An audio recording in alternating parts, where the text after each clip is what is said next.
Hello दोस्तों। आज हम बात करेंगे गूगल फॉर्म में एक क्वेश्चन डाला गया था एकमान ट्रांसपोर्ट और एकमान साइकिल से रिलेटेड। तो इसके बारे में हम बात डिस्कस करेंगे। और आपका ये जो टॉपिक है वो आपका ओशियनोग्राफी सब्जेक्ट्स ज्योग्राफी का करंट्स टॉपिक्स हैं, जिसमें हम करंट्स पढ़ते हैं या फिर हम जिसे हम कह सकते हैं कि moment of ocean water. Okay, moment of ocean water, ये जो टॉपिक हम पढ़ेंगे उसका एक टॉपिक है एकमान ट्रांसपोर्ट और एकमान स्पाइरल। तो बेसिकली इस टॉपिक में क्या बताया गया है कि हमारा जो अर्थ है उस पर जो वाटर का मूवमेंट है, लाइक ये आपका हो गया नॉर्दर्न हेमिस्फीयर और ये हो गया आपका साउदर्न हेमिस्फीयर। इसमें ये आपका कोई भी एक कॉन्टिनेंट है, यहाँ पे हम नॉर्दर्न हेमिस्फीयर में एक कॉन्टिनेंट मान लेते हैं ये, ठीक है। और इसके पास में हम देखते हैं कि यहाँ पे विंड ब्लो हो रहा है, ठीक है। यहाँ पे इस डायरेक्शन में विंड ब्लो हो रहा है और यहाँ पे इस डायरेक्शन पे विंड ब्लो हो रहा है। यहाँ हम देखते हैं किसी भी कॉन्टिनेंट के ईस्टर्न साइड में और किसी भी कॉन्टिनेंट के वेस्टर्न साइड में हम देखते हैं साउदर्न हेमिस्फीयर में। अब देखो, यहाँ पे एक चीज़ नोटिस की गई साइंटिस्ट के द्वारा कि ये जो विंड यहाँ पे चल रहा है, तो इसे हम इस तरीके से देख लेते हैं।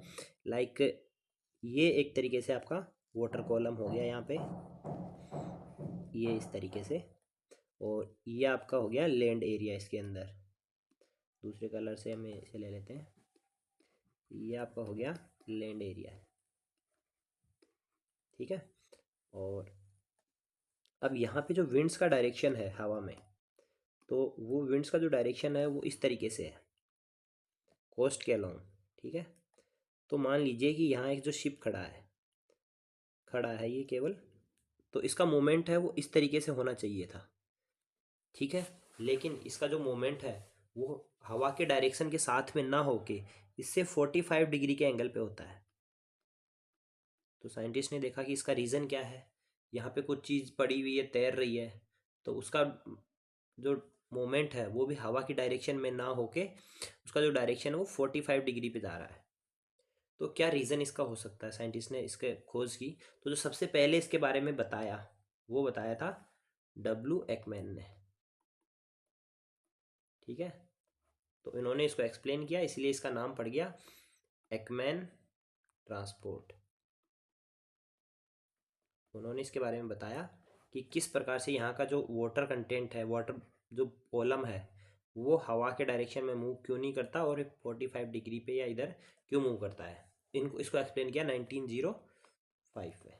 ओके, नाउ हम इसे देखते हैं कि जस्ट मान लीजिए कि नॉर्दर्न हेमिस्फीयर का हम एग्जांपल ले लेते हैं, जिसमें सबसे पहले हम देखते हैं कि ये आपका हो गया लैंड एरिया। ओके, इसमें आपके ये हो गए पेड्स और ये लैंड एरिया हो गया। इसके पास में हम एज्यूम कर लेते हैं कि ये आपका एक वाटर कॉलम है, ठीक है। ये आपका यहाँ पे वाटर कॉलम है, ठीक है, समुद्र का। इस तरह से हम बना लेते हैं। और यहाँ पे जो विंड का डायरेक्शन है, हवा जो चल रही है, इसमें हवा जो चल रही है हमने हवा का डायरेक्शन कर दिया ये वाला, इस डायरेक्शन में हमारा विंड ब्लो कर रहा है। अब देखो, जब भी कोई विंड अगर ब्लो कर रहा होगा पानी के ऊपर से, तो क्या होगा, यहाँ पे आपका ये हो गया पानी, ठीक है। अगर कोई भी पानी पे अगर विंड ब्लो कर रहा होगा तो वहाँ पे फ्रिक्शन के कारण, किसके कारण, फ्रिक्शनल फोर्स के कारण वो पानी को मूव करवाना स्टार्ट करेगा, ठीक है। तो यहाँ का जो पानी है वो इस हवा के साथ में इस डायरेक्शन में मूव करना स्टार्ट होगा। लेकिन जैसे ही हम बात करते हैं, जैसे यहाँ एक कॉलम की बात, वाटर कॉलम की बात कर लेते हैं। लाइक ये एक पूरा कॉलम है, ठीक है, वाटर का।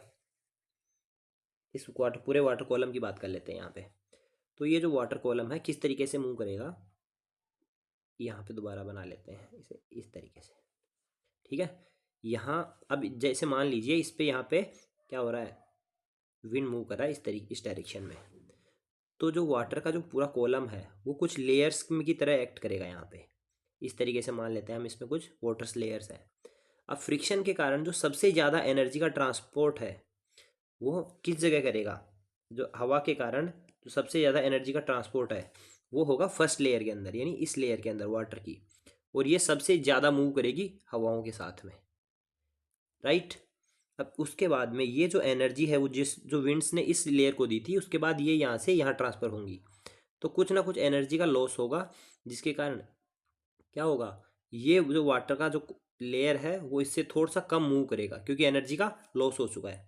उसके बाद में ये आगे ट्रांसफ़र करेगा इसी एनर्जी को, इस लेयर को, तो ये इससे थोड़ा कम आगे तक जाएगी। इसी तरीके से क्या होगा, जो मोमेंट है ओशन वाटर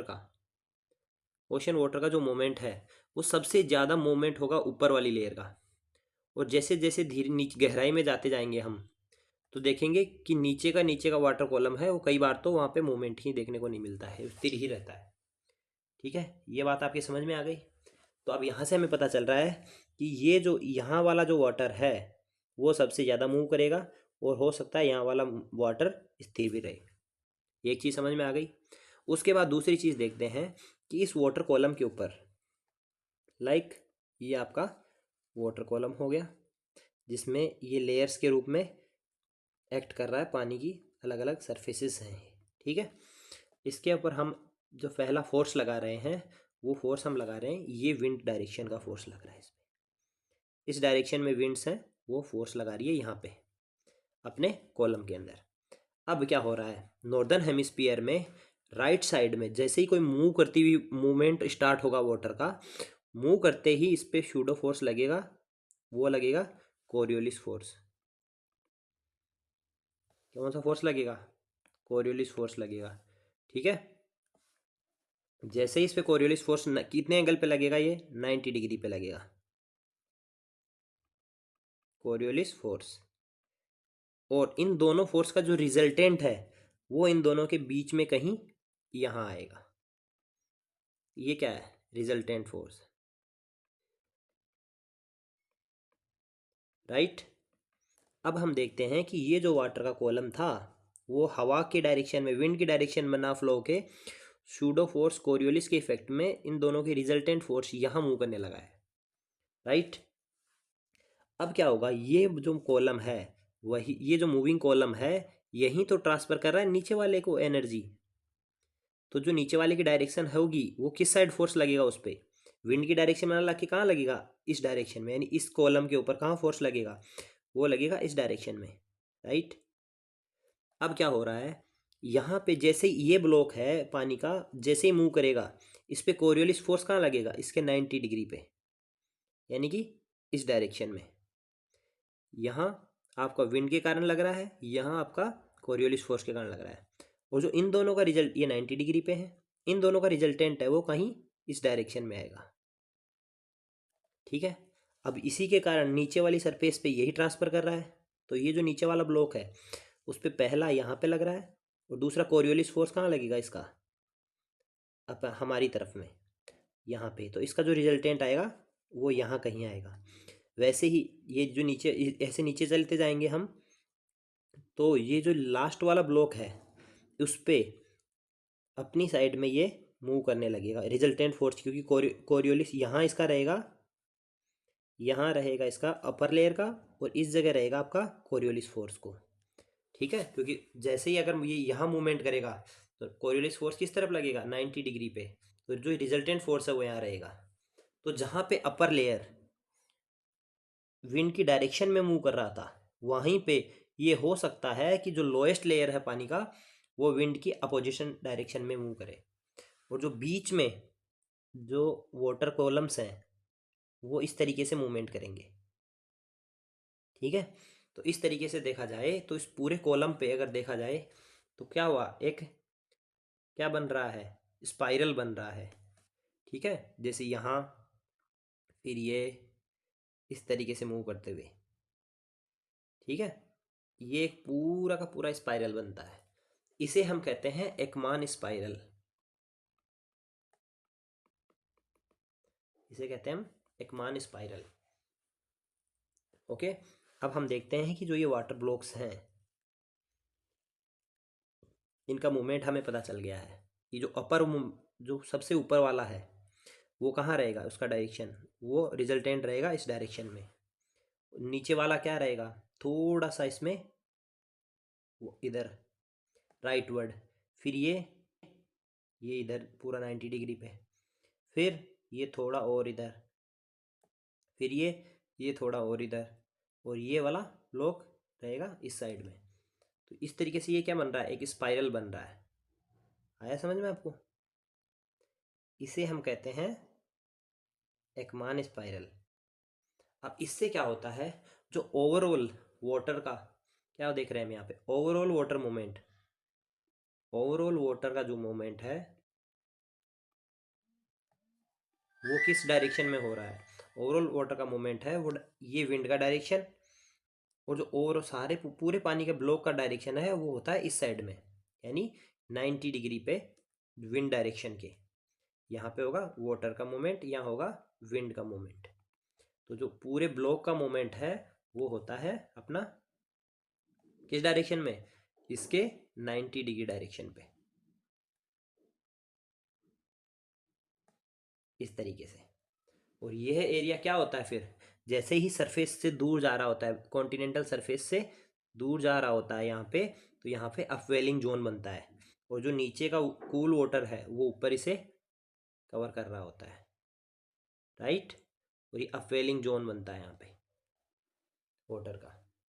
इस मोमेंट को, जो डायरेक्शन के 90 डिग्री एंगल पे जो पानी का मूवमेंट हो रहा है, इसे हम कहते हैं एकमान ट्रांसपोर्ट। क्या कहते हैं, एकमान ट्रांसपोर्ट। दो चीज़ें समझ में आ गई होंगी कि एकमान स्पाइरल क्या है और एकमान ट्रांसपोर्ट क्या है। अब ये नॉर्दर्न हेमिस्फीयर में देखें हम, कौन से में, नॉर्दर्न हेमिस्फीयर में अगर देखते हैं तो इसका जो ये कहाँ पे होगा, जहाँ पे कॉन्टिनेंट्स के ईस्टर्न डायरेक्शन में, यहाँ पे अपवेलिंग जोन बनेगा, तब जब यहाँ पे विंड का डायरेक्शन इस तरीके से रहेगा, क्योंकि 90 डिग्री इस तरह वाटर मूवमेंट यहाँ होगा और नीचे से वाटर इसका आएगा। जबकि अगर हम बात करें साउदर्न हेमिस्फीयर की, तो ये आपका हो गया कॉन्टिनेंट, और इस पर अगर यहाँ पे हवाएं चलेंगी इस वेस्टर्न कोस्ट पे, तो इस पर 90 डिग्री कोरियोलिस फोर्स इफेक्ट करेगा इस डायरेक्शन में, और वाटर का मूवमेंट होगा 90 डिग्री इधर, तब यहाँ पे क्या होगा, इस तरीके से अपवेलिंग जोन बनेगा। अगर इसके उल्टी करें हम, उल्टी डायरेक्शन विंड की हवा इधर बहती है, तो यहाँ बनेगा डाउन वेलिंग जोन। अगर इसी में हवा हम इधर बहा दें, ये हवा इधर बहती है अगर, तो जो कोरियोलिस फोर्स है वो किस तरफ एक्ट करेगा, इधर की तरफ, इधर की तरफ एक्ट करेगा, तो पानी जाएगा इसमें नीचे। तो ये कौन सा होगा, ये होगा आपका डाउन वेलिंग इफेक्ट। ठीक है, तो ये हो गया आपका मोमेंट ऑफ वाटर को समझाने के लिए, जो एकमान ने बताया एकमान ट्रांसपोर्ट के तहत, कि जो विंड डायरेक्शन है उसमें पानी ना ट्रांसपोर्ट करके, पानी है वो 90 डिग्री डायरेक्शन में ट्रांसपोर्ट होता है। इसलिए जो जहाज हैं, अपर लेयर 45 डिग्री पे रहती है, इसलिए हमें जहाज हैं वो तिरछे जाते हुए दिखाई देते हैं। इसलिए हमें क्या होता है, ये जो जहाज है वो हमें 90 डिग्री विंड डायरेक्शन में ना जाके हमें किधर दिखाई दे रहे थे, यहाँ जाते हुए दिखाई दे रहे थे।